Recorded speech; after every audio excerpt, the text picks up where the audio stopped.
Dans un instant, nous partirons en Haute-Garonne. Des capteurs installés dans le logement de personnes âgées surveillent leurs moindres faits et gestes. En cas d'anomalie, ils alertent leurs proches par SMS. Nous partirons également à Auxerre. L'Office de tourisme part à la rencontre de ses visiteurs. Mais tout d'abord, découvrons à présent le projet un peu fou d'un entrepreneur belge en Haute-Vienne. Cet homme d'affaires souhaite créer un parc d'attractions autour de la musique sur le site du Chauffail à Couzac-Bonneval. L'homme est prêt à investir près de 35 millions d'euros. Il a tenu une réunion d'information. Du scepticisme à la curiosité, ils étaient plusieurs centaines à écouter les premières explications des initiateurs du projet de Chauffail. 135 hectares du domaine, aujourd'hui propriété de la communauté de communes, appelé à devenir un parc d'attractions musicales, un concept particulièrement original. Ce serait pour la première fois au monde un parc entièrement dédié à la musique, dans lequel le public pourrait à la fois avoir des activités ludiques, culturelles et même pédagogiques autour de la musique. Donc c'est un parc d'émotion musicale plus qu'un parc d'attractions. Une quarantaine d'attractions seraient implantées sur place, visualisées par plusieurs instruments géants, comme ce piano symphonique. L'initiateur du projet belge de son état avait sélectionné 6 sites en France sur la trentaine de candidats pour finalement jeter son dévolu sur Couzac-Bonneval, avec à la clé une force de frappe financière potentielle de 35 millions d'euros.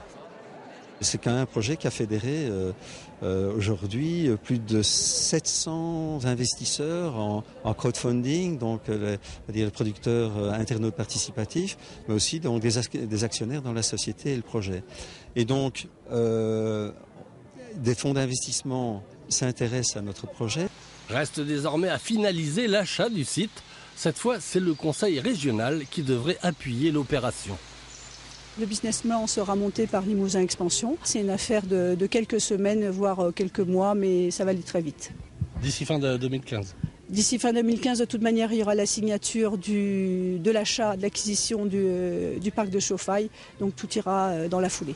Une première réunion est prévue la semaine prochaine. Et si le planning est respecté, les premiers coups de pioche sont prévus en 2017 et l'ouverture du parc en avril 2019. En France, seulement un visiteur sur 5 franchit les portes d'un office de tourisme.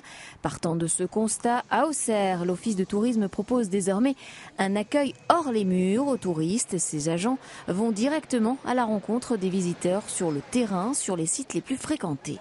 On s'est aperçu qu'un certain nombre d'entre eux vont visiter la cathédrale Saint-Étienne, l'abbaye Saint-Germain, sans jamais pousser les portes de l'office de tourisme d'Auxerre. Donc l'idée, c'est d'aller à la rencontre en fait, de ces visiteurs et de faire notre promotion. Et une fois sur place, les agents proposent leurs brochures et distillent leurs conseils personnalisés. Stop au gaspillage avec la Banque Alimentaire. Dans les Pyrénées-Atlantiques, l'association organise des ateliers avec des chefs cuisiniers pour apprendre aux bénéficiaires à ne pas gâcher les produits qu'ils ne savent pas accommoder. Un repas simple concocté uniquement avec des produits frais, c'est l'objectif de cet atelier cuisine, une première à l'initiative de la Banque Alimentaire pour éviter le gaspillage. À l'approche de l'hiver, avec navets, choux ou betteraves, l'association s'est rendue compte que certains bénéficiaires refusaient ou jetaient des produits par méconnaissance. Les gens ne savent pas toujours cuisiner ce qu'on leur donne. Donc un cuisinier professionnel qui peut cuisiner des choux-fleurs, des artichauts, des brocolis, arrive à leur montrer comment il faut les faire. À la tête de cet atelier, un chef professionnel. Son défi, ne cuisiner qu'avec les denrées trouvées le jour même à la Banque Alimentaire. Et je apprends à faire une pâte brisée qu'on achète très souvent toute faite, alors que c'est très simple à faire. Au Pays Basque, la Banque Alimentaire distribue des produits à une trentaine d'associations. Bénévoles et bénéficiaires sont invités à participer à ces moments conviviaux. J'adore cuisiner. C'était une occasion d'apprendre un peu plus et puis de rencontrer un grand chef. Des ateliers renouvelés tous les 15 jours avec des chefs cuisiniers différents, mais qui s'achèveront à chaque fois par une dégustation. Quand la technologie se met au service des personnes âgées à Toulouse, une start-up née il y a 2 ans propose un système innovant de maintien à domicile pour les personnes en perte d'autonomie.